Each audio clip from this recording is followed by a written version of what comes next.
जय हिंद दोस्तों, मैं कपिल श्रीवास्तव आप सभी लोगों का एक बार फिर से स्वागत करता हूं। आज हम जिस पे चर्चा करने वाले हैं वो हैं सुभद्रा कुमारी चौहान जी, जो राष्ट्रीय सांस्कृतिक धारा से जुड़ी हुई महान कवयित्री और क्रांतिकारी रही हैं। हम आज उन्हीं की कविताओं पर और उनके जीवन चरित्र पर चर्चा करने वाले हैं, जो मध्य प्रदेश असिस्टेंट प्रोफेसर की परीक्षा के यूनिट नंबर 9 में आपके सिलेबस में लगी हुई हैं। तो आज हम उन पर चर्चा करते हैं। मध्य प्रदेश की विशेष साहित्यकार हैं और अपनी कविताओं के लिए जानी जाती हैं। इनकी कविताएं कंठों में बसी होती हैं, तो उन्हीं पर हम चर्चा करने वाले हैं। संपूर्ण चर्चा करेंगे। आपके लिए बैच प्रारंभ है, अगर आप जुड़ना चाहते हैं तो आप जुड़ सकते हैं। चलिए आगे चलते हैं। सुभद्रा कुमारी चौहान जी, इनका जन्म 1904 में हुआ था।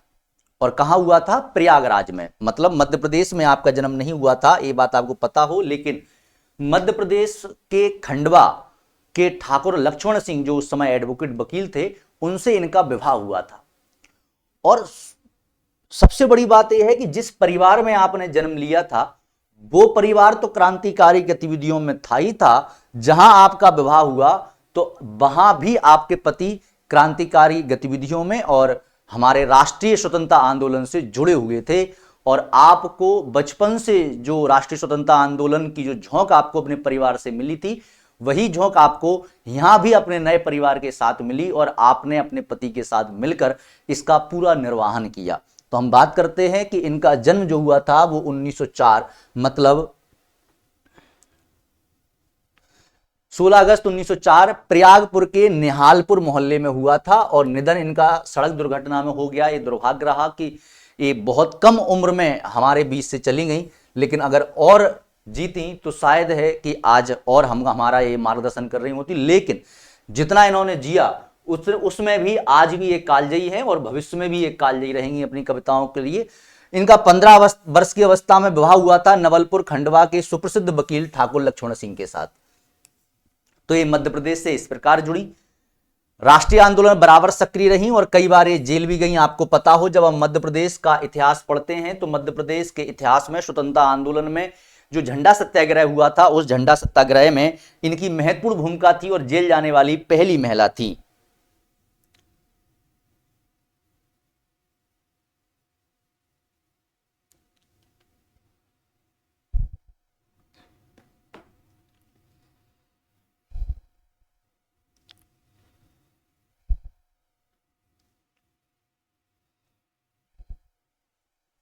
तो ये पहली महिला थी। झंडा सत्याग्रह जबलपुर से सक्रिय रही हैं लगभग। मध्य प्रांत असेंबली की कांग्रेस सदस्य के रूप में भी आपने कार्य किया, तो ये कांग्रेस की सदस्य भी रही। इनकी कविताओं को 2 वर्गों में बांटा जा सकता है। ये बहुत महत्वपूर्ण है, क्योंकि जब हम पढ़ते हैं कि राष्ट्रीय सांस्कृतिक चेतना से जुड़ी हुई थी तो हमारे दिमाग में एक ही बात आती है कि इनकी जो कविताएं और इनकी जो कहानियां हैं वो राष्ट्रीय सांस्कृतिक धारा की ही हैं। लेकिन आपको बता दूं कि इनकी जो कविताएं हैं वो राष्ट्रीय सांस्कृतिक धारा की तो हैं ही हैं, इसमें कोई संदेह नहीं है। लेकिन इन्होंने बाल साहित्य, परिवार, मातृत्व, स्नेह से जुड़ी हुई रचनाएं भी काफी लिखी हैं और सामाजिक रचनाओं पर भी लेखन किया। जैसे राही, आपने कहानी का नाम सुना हो तो वो। आगे चलते हैं। एक तो राष्ट्र प्रेम की कविताएं इनकी। राष्ट्र प्रेम की कविता में आप देखेंगे झांसी वाली रानी सबसे प्रसिद्ध कविता इनकी जो रही, जिसे लोग आज भी गुनगुनाते हैं और मुझे लगता है कि भविष्य में गुनगुनाते रहेंगे। हालांकि इसको अंग्रेजी सरकार ने बैन कर दिया था, लेकिन तब तक बैन किया जब तक ये कंठों में बस चुकी थी, जब तक ये कंठों में बस गई थी। तो इस बात को भी याद रखना। दूसरी है इनकी पारिवारिक जीवन की कविता, जिसमें कुछ पति प्रेम की है, कुछ संतान के प्रति वात्सल्य की सहज और मार्मिक अभिव्यक्ति मिलती है। ये 2 आपको याद कर लेना है। तो आप देख रहे होंगे कि एक जो क्रांतिकारी और राष्ट्रीय स्वतंत्रता आंदोलन में जुड़ी जो महान साहित्यकार थी, वो अपने पति प्रेम और अपने बच्चों के प्रेम के लिए भी इन्होंने रचनाएं लिखी हैं, क्योंकि मातृत्व तो एक उनका अनिवार्य अंग था और वो उसको कभी नहीं छोड़ सकती थी। आगे चलते हैं। डॉक्टर गणपति चंद्र गुप्त क्या कहते हैं? तो वो कहते हैं राष्ट्रीय एवं मानवता के उदात्त एवं कोमल स्वरों की झंझकृत करने वाली कवयित्री सुभद्रा कुमारी चौहान हैं। और आजकल इनके बहुत ज्यादा स्टेटमेंट आ रहे हैं। राम गणपति चंद्रगुप्त हुए, रामस्वरूप चतुर्वेदी हुए, तो आप इनको भी एक बार पढ़ लें। काव्य संग्रह देख लीजिए। एक तो मुकुल है इनका काव्य संग्रह, एक त्रिधारा है और एक नक्षत्र है। ये 3 काव्य संग्रह हैं और तीनों को आपको याद रखना है। मुकुल जिसमें सबसे ज्यादा महत्वपूर्ण है, मुकुल इसमें सबसे ज्यादा महत्वपूर्ण है। इसमें कौन कौन सी कविताएं लगी हैं, तो मैं कुछ कविताओं को आपको बता देता हूं कि इसमें कौन कौन सी कविताएं लगी हैं।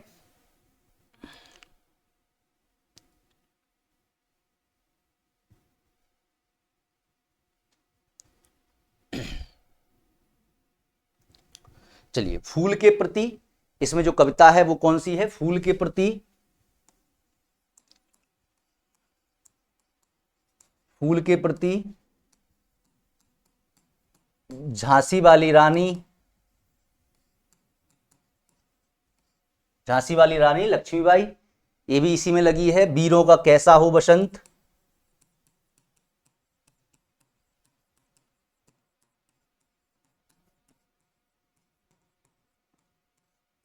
वीरों का कैसा हो बसंत, मुरझाया फूल,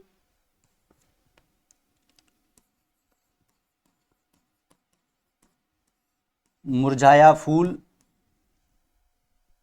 कलह कारण,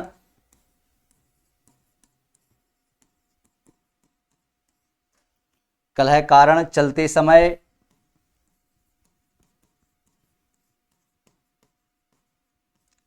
चलते समय, भ्रम, समर्पण, भ्रम, समर्पण,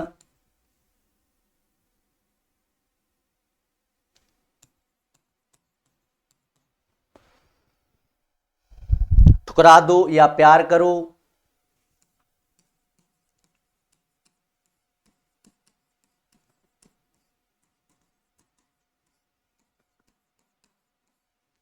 ऐसी इनकी कविताएं इसी में लगी हुई हैं। इतनी मैंने महत्वपूर्ण महत्वपूर्ण कविताएं लिख दी। आपको इसको याद करके चलना है कि इतनी कविताएं इन्होंने इसमें लिखी हैं। और आपको सबसे बड़ी बात ये बता दूं कि ये जो कविता संग्रह है मुकुल, इसमें इनकी वात्सल्य प्रेम की बाल साहित्य से जुड़े हुए कविताओं का संग्रह है।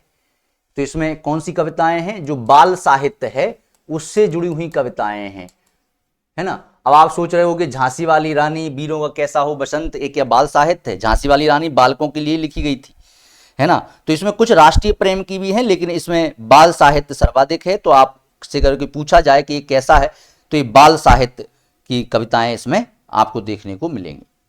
आगे चलते हैं। इनकी एक कविता और है, झांसी की रानी की समाधि पर। वो इसमें नहीं, वो त्रिधारा में है।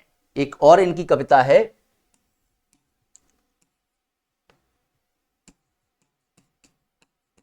झांसी की रानी की समाधि पर, लेकिन वो किसमें है, तो वो त्रिधारा में है, याद रखिएगा। अब आगे चलते हैं, इनकी कुछ पंक्तियां देख लेते हैं। कह दे अतीत अब मौन त्याग, लंके तुझ में क्यों आग लगी, हे कुरुक्षेत्र जब जाग जाग बतला अपने अनुभव अनंत, वीरों का कैसा हो बसंत, आ रही हिमालय से पुकार, उदती जगरजता बार बार, प्राची पश्चिम भूनव अपार, सब पूछ रहे दिग दिगंत, वीरों का कैसा हो बसंत। ये मुकुल में लगी हुई है। मैंने अभी भी आपको बताया था कि ये मुकुल में लगी हुई है। ये उसी कविता की पंक्ति, हालांकि हम सभी कविताएं इनकी अभी पढ़ने वाले हैं। चलिए, अब इनके कहानी संग्रह देख लेते हैं। कहानी संग्रह में बिखरे मोती 1932 में आया था। अच्छा, एक बात और मैं बताना भूल गया कि मुकुल को सेक्सरिया पुरस्कार मिला था। कई बार एक क्वेश्चन पूछा गया है कि मुकुल संग्रह को कौन सा पुरस्कार मिला, तो मुकुल को मिला था सेक्सरिया पुरस्कार।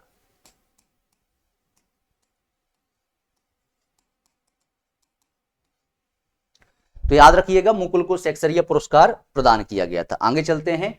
बिखरे मोती इनका ये पहला कहानी संग्रह है और इसमें 15 कहानियां लगी हुई हैं। आपको कुछ महत्वपूर्ण कहानियां याद करनी है, जैसे पापी पेट, ये इसकी बहुत महत्वपूर्ण कहानी है। पापी पेट को राष्ट्रीय कहानी का दर्जा प्राप्त है, इसलिए मैंने कहा कि इसको याद कर लीजिएगा। ये राष्ट्रीय कहानी के रूप में इसको दर्जा प्राप्त हुआ है। मझली रानी, है ना, एक मुंशी प्रेमचंद की वैसी कहानी है। रूठी रानी उपन्यास है, सॉरी, रूठी रानी एकमात्र ऐतिहासिक उपन्यास। तो आपको इसमें याद रखना है पापी पेट। अगर इन पूछ लें आपसे कि इनकी किस कहानी को राष्ट्रीय दर्जा प्राप्त है, तो आप बिना हिचक बोलिएगा कि पापी पेट को, आप राही को मत बोलिएगा। दूसरा है उन्मादनी, जो 34 में आया था। और इसमें नारी हृदय से संबंधित, नारी जीवन से संबंधित कुछ रचनाएं हैं जो कहानियां हैं जो 9 के लगभग हैं। इसमें है नारी हृदय, वेश्या की लड़की, उन्मादनी, सोने की कंठी, ये इसकी प्रमुख कहानियां हैं। तो आप नारी हृदय याद कर लीजिएगा, ये इसमें लगी हुई है। अगली है सीधे साधे चित्र, और इसकी कहानियां जो हैं वो बहुत महत्वपूर्ण मानी जाती हैं, क्योंकि ऐसा माना जाता है कि इनके जीवन में कुछ महत्वपूर्ण व्यक्ति आए थे, उन व्यक्तियों से संबंधित इन्होंने ये कहानियां लिखी हैं। जैसे रूपा, कैलासी नानी, ये बहुत पूछी जाती है। प्रोफेसर मित्रा, ये बहुत पूछी जाती है कि किसकी है, तो आपको याद रखना कि ये इन्हीं की है ना, कैलासी नानी, प्रोफेसर मित्रा और रूपा। इसे भी सीताराम सक्सेरिया पुरस्कार प्राप्त हुआ है, और सीताराम सक्सेरिया पुरस्कार मुकुल को भी मिला था। ये इनकी कुछ महत्वपूर्ण कहानियां हैं जो आप इनको देख सकते हैं, जो नारी की स्थिति पर है, जैसे मजली रानी, किस्मत तथा नारी हृदय और उन्मादनी आहुति, ये इनकी नारी से संबंधित कहानियां हैं। चलिए आगे चलते हैं। अब इनकी कविताएं देख लीजिए। झांसी की रानी इनकी सबसे महत्वपूर्ण कविता है, और आपको बता दूं कि इसको अंग्रेजी सरकार ने प्रतिबंधित कर दिया था। अंग्रेजी सरकार ने प्रतिबंध लगा दिया था इस पर, लेकिन कहा जाता है कि जब तक अंग्रेजी सरकार ने इस पर प्रतिबंध लगाया, जब तक याद हो गई थी। बुंदेलों हरबोलों के मुंह से सुनी हमने कहानी थी, खूब लड़ी मर्दानी वो तो झांसी वाली रानी थी। तो ये वो कहानी है जो बच्चों से लेकर बूढ़ों के कंठों में और राष्ट्रीय स्वतंत्रता आंदोलन के समय सबसे ज्यादा गाई जाने वाली कविता थी। आगे चलते हैं। असहयोग, सेनानी का स्वागत, विदा, जलियांवाला बाग, वीरों का कैसा हो बसंत, मातृ मंदिर और स्वदेश के प्रति। मातृ मंदिर इनकी बड़ी फेमस कविता है जो मुकुल में ही लगी हुई है ना। अब आपको अगर कभी पूछा जाए कि झांसी की रानी जो कविता है वो किस शैली में लिखी गई, तो इसकी शैली लोकगीत की शैली है। शैली कैसी है इसकी? लोकगीत। मतलब जैसे हम लोकगीत याद नहीं कर लेते, उसी शैली में ये लिखी गई है। तो ये पूछा जाता है कभी कभी। सिंहासन हिल उठे राजवंशों ने भ्रिकुटी तानी थी, बूढ़े भारत में आई फिर से नई जवानी थी, गुम हुई आजादी की कीमत सबने पहचानी थी, दूर फरंगी को करने की सबने मन में ठानी थी, चमक उठी सन 57 की बह तलवार पुरानी थी, बुंदेलों हर बोलों के मुंह से हमने सुनी कहानी थी, खूब लड़ी मर्दानी वो तो झांसी वाली रानी थी। ये बुंदेलों हर बोलों कौन है? इसमें बहुत बार आता है कि भाई बुंदेलों हर बोलों के मुंह से सुनी हमने कहानी थी, ये हैं कौन? तो आपको याद करना है कि ये बुंदेले हरबोलो कौन है। तो बुंदेलखंड में हरबोलो उनको बोला जाता है जो गाना गाने के लिए आते हैं और टेर दे देकर गाते हैं, हरबोलो बोला जाता है। ये बघेलखंड तरफ भी होता है। और वो क्या करते थे, राजवंशों की जो गाथा हैं उनको गाते थे, उन्हीं के मुंह से सुनकर इन्होंने इसको लिखा, ऐसा ये बोल रही हैं। पारिवारिक कविताएं देख लीजिए। मेरा नया बचपन, बालिका का परिचय, इसका रोना, राखी और राखी की चुनौती। राखी और राखी की चुनौती, ये राखी की चुनौती बहुत इंपॉर्टेंट है, कई भी बार पूछी जा चुकी है कि राखी की चुनौती किसकी कविता है। तो वो कविता किसकी है? तो वो सुभद्रा कुमारी चौहान जी की है, जो ऐतिहासिक है ना। आगे चलते हैं। प्रकृति परक कविताएं देख लीजिए। फूल के प्रति, मुरझाया फूल और शिशिर समीर, ये तीनों मुकुल में लगी हुई हैं। अब हमारी एक कविता आ गई है, वीरों का कैसा हो बसंत, मुकुल में लगी हुई है, आपको मैं बता ही चुका हूं। अब इस कविता को पढ़ लेते हैं थोड़ा सा। वीरों का कैसा हो बसंत, आ रही हिमाचल से पुकार, उदित गरजता बार बार। आपको बता दें कि वीरों का कैसा हो बसंत ये जलियांवाला बाग पर लिखी गई थी।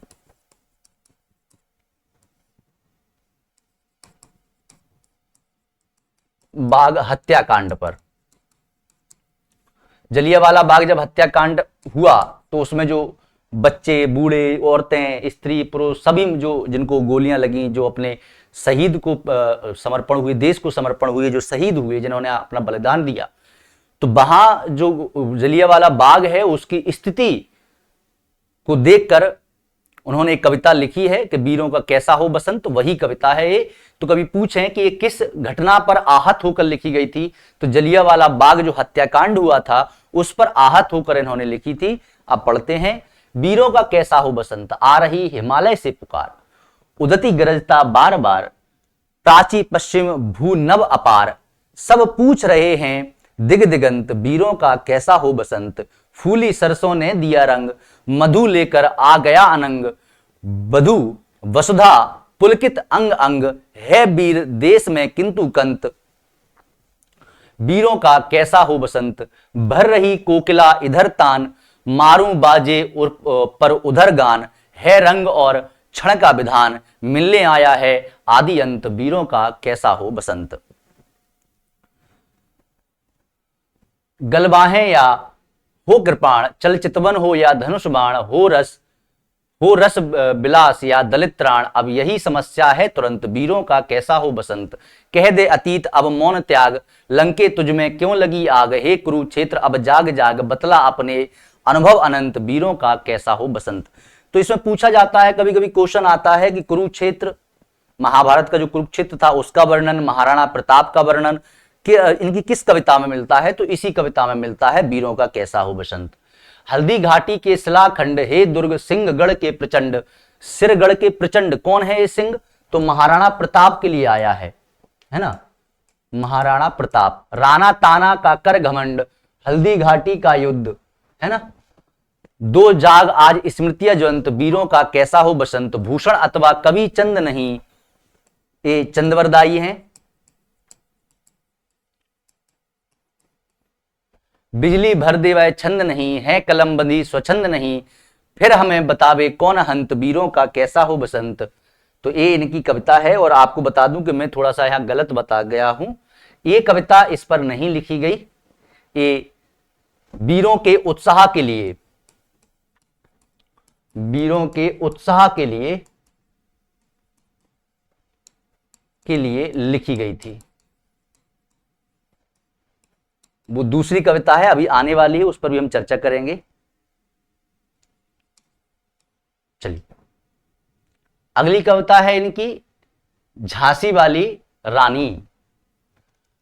रानी लक्ष्मीबाई जो झांसी की रानी रही हैं, 1857 की क्रांति में इन्होंने अंग्रेजी सत्ता को इतनी बुरी तरीके से झंझोर दिया था, इतनी बुरी तरीके से झंझोर दिया था कि अंग्रेज अधिकारी ने लिखा कि भारत में अगर कोई मर्द है तो वह झांसी वाली रानी है।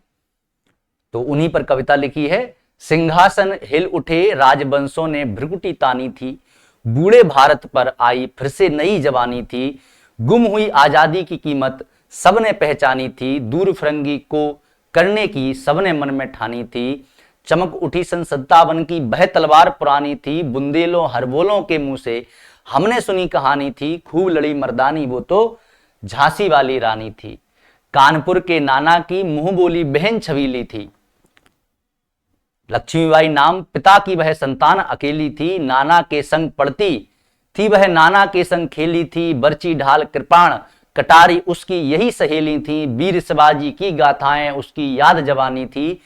बुंदेलो हरबोलों के मुंह से हमने सुनी कहानी थी, खूब लड़ी मर्दानी वो तो झांसी वाली रानी थी।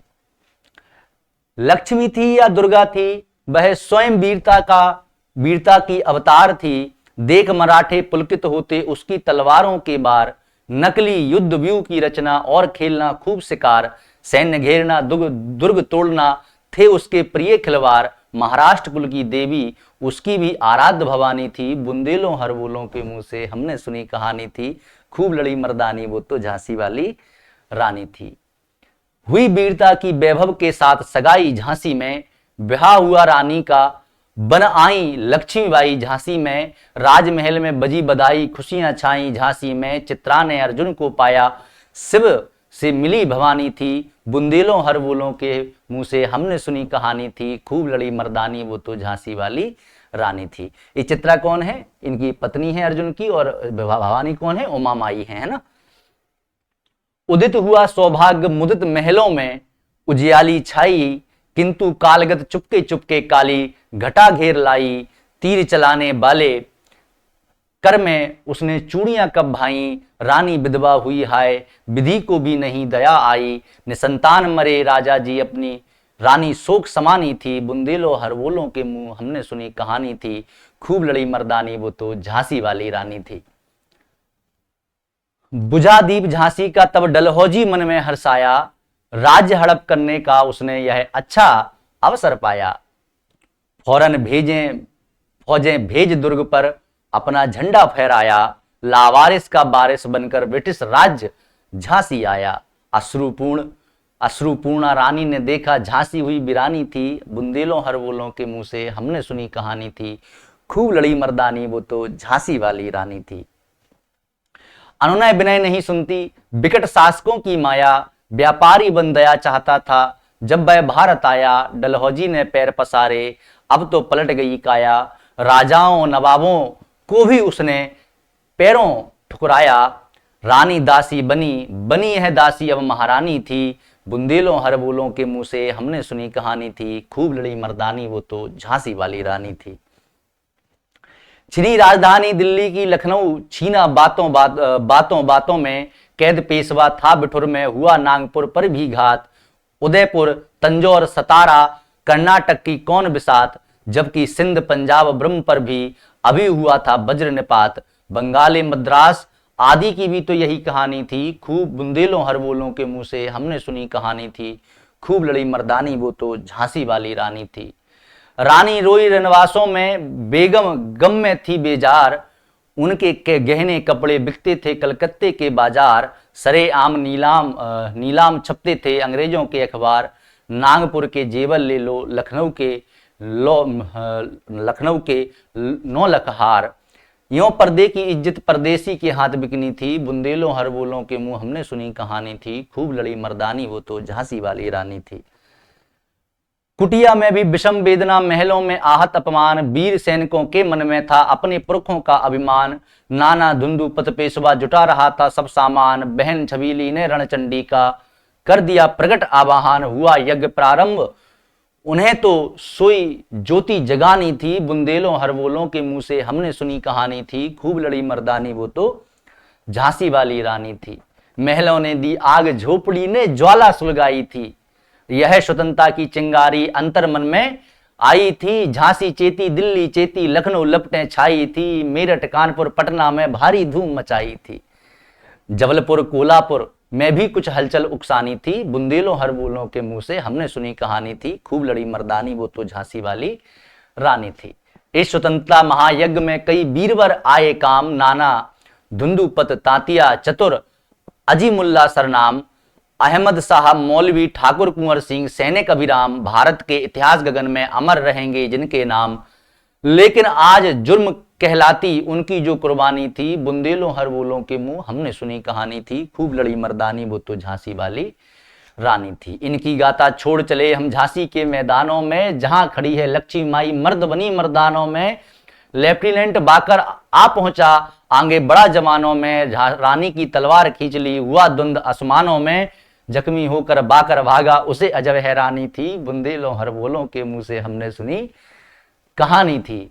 रानी बड़ी कालपी आई कर 100 मील निरंतर पार, थोड़ा थक कर गिरा भूमि पर गया स्वर्ग तत्काल सुधार, यमुना तट पर अंग्रेजों ने फिर खाई रानी से हार, विजयी रानी आगे चल दी किया ग्वालियर पर अधिकार, अंग्रेजों के मित्र सिंधिया ने छोड़ी राजधानी थी, बुंदेलों हरबोलों के मुंह से हमने सुनी कहानी थी। विजय मिली पर अंग्रेजों की फिर सेना घिर आई थी, अब के जनरल स्मिथ सम्मुख था उसने मुंह की खाई थी, काना और मंदरा सखियां रानी के संग आई थी, युद्ध क्षेत्र में उन दोनों ने भारी मार मचाई थी, पर पीछे हीरोज आ गया हाय गिरी अब रानी थी, बुंदेलों हरबोलों के मुंह से हमने सुनी कहानी थी, खूब लड़ी मर्दानी वो तो झांसी वाली रानी थी। तो भी रानी मार काट कर चलती बनी सैन्य के पार, किंतु सामने नाला आया था वह संकट विषम अपार, घोड़ा अड़ा नया घोड़ा था इतने में आ गए अवार, रानी एक शत्रु बहु तेरे होने लगे बार पर बार, घायल होकर गिरी सिंगनी उसे वीर गति पानी थी, खूब लड़ी मर्दानी वो तो झांसी वाली रानी थी। रानी गई सिधार चिता अब उसकी दिव्य सवारी थी, मिला तेज से तेज की वह सच्ची अधिकारी थी, अपनी उम्र कुल 23 की थी, मनुज नहीं अवतारी थी, हमको जीवित करने आई बन स्वतंत्रता की नारी थी, दिखा गई पथ सिखा गई हमको जो सीख सिखानी थी, बुंदेलों हरबोलों के मुंह से हमने सुनी कहानी थी। आओ रानी याद रखेंगे हम एक कृतज्ञ भारतवासी, यह तेरा बलिदान जावेगा स्वतंत्रता अविनाशी, होवे चुप इतिहास लगे सच्चाई को चाहे फांसी, हो मदमाती विजय मिटा दे गोलों से चाहे झांसी, तेरा स्मारक तू ही होगी, तू खुद अमिट निशानी थी, बुंदेलों हर बोलों के मुंह से हमने सुनी कहानी थी। ये इनकी कविता है जो मैंने पूरी पढ़ दी।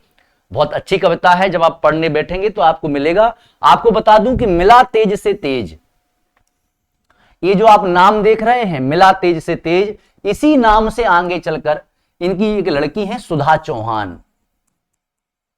सुधा चौहान ने इसी नाम से जीवनी लिखी है।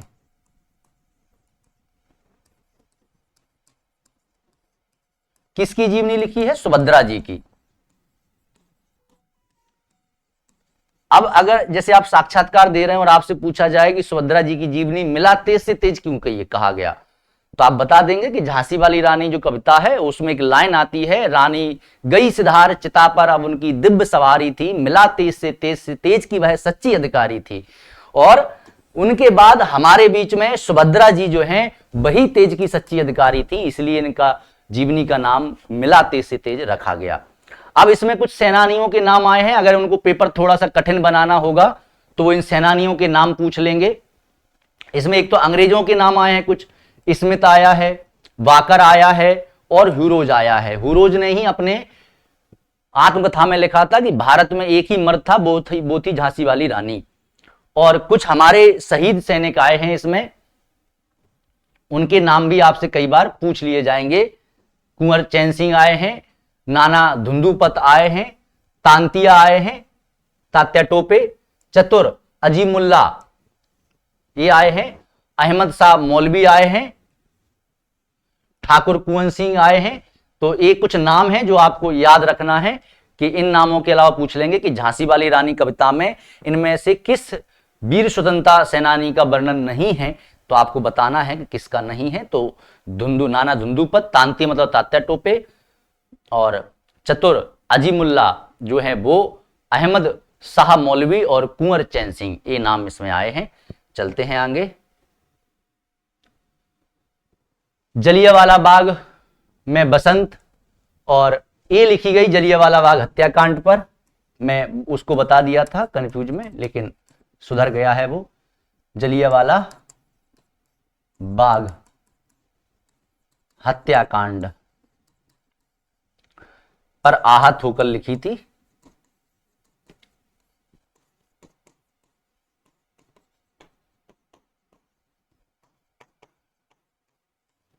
पर लिखी गई, ये आपको याद रखना है, ये भी मुकुल में है। यहां कोकला नहीं काग हैं शोर मचाते। अब आप देखेंगे कोकिल, कोकिल बसंत का प्रतीक है, सुखद क्षणों का प्रतीक है, सुख वाली चीजों का प्रतीक है। और जब काग आता है, कौआ आता है, तो ये विपत्ति और उदासीन और दुर्घटनाओं का प्रतीक माना जाता है।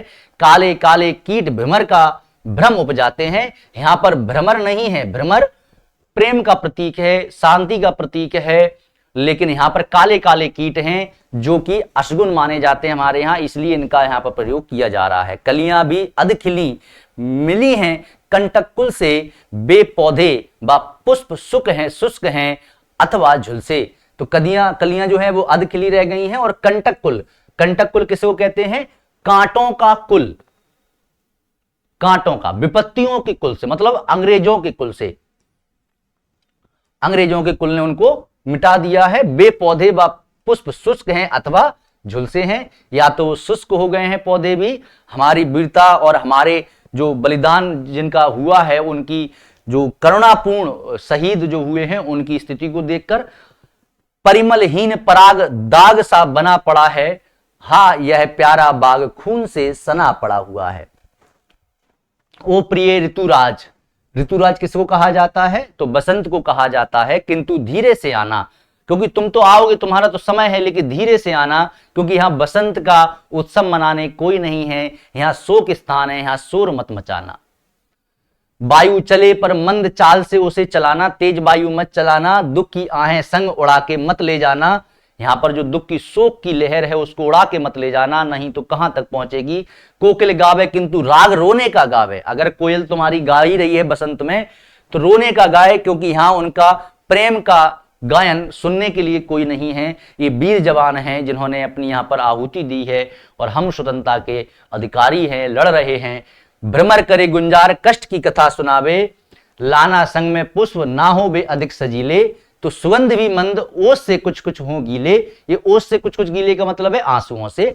किंतु ना तुम उपहार भाव आ कर दिखलाना, स्मृति में पूजा हेतु यहां थोड़े बिखराना, कोमल बालक मरे यहां गोली खाकर, कलियां उनके लिए गिराना थोड़ी लाकर, आशाओं से भरे हृदय भी छिने हुए हैं, अपने प्रिय परिवार देश से भिन्न हुए हैं, कुछ कलियां अध खिली हां इसलिए चढ़ाना, करके उनकी याद अश्रु में ओस बहाना, तड़प तड़प कर वृद्ध मरे गोली खाकर, शुष्क पुष्प कुछ बहा गिरा देना तुम जाकर। तो देखो, बच्चों के लिए कलियां और जो वृद्ध मरे हैं उनके लिए शुष्क जो पुष्प है वो आपको गिराना है।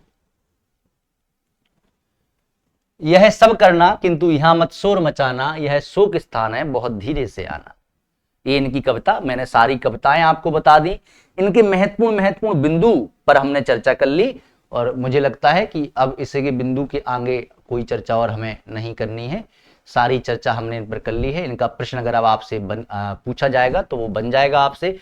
मिलते हैं अगली क्लास में, और मैं आपको बता दूं कि यूनिट 9 की जितने भी कवि और उनकी रचनाएं थी, तो बहुत से कवि तो हमने हिंदी साहित्य के अंतर्गत पढ़ लिए थे, और जहां एमपी के कवि हैं वहां पर मैं उनको संकेत करता चलता हूं कि मध्य प्रदेश के विशिष्ट कवि हैं, इनको अच्छे से पढ़ लीजिए।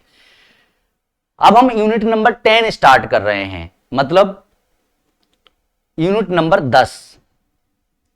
यूनिट 10 में हम क्या पढ़ेंगे? मध्य प्रदेश के लोक साहित्यकारों को पढ़ेंगे। तो लोक साहित्यकार की हम सीरीज स्टार्ट कर रहे हैं, आप लोग लाइव जुड़ रहिए। अनुज जी कह रहे हैं सर नोटिफिकेशन नहीं आया, एक बार आप ऐप को लॉग आउट करके लॉग इन कर लीजिए तो शायद आ जाएगा। चलिए मिलते हैं अगली क्लास में, धन्यवाद।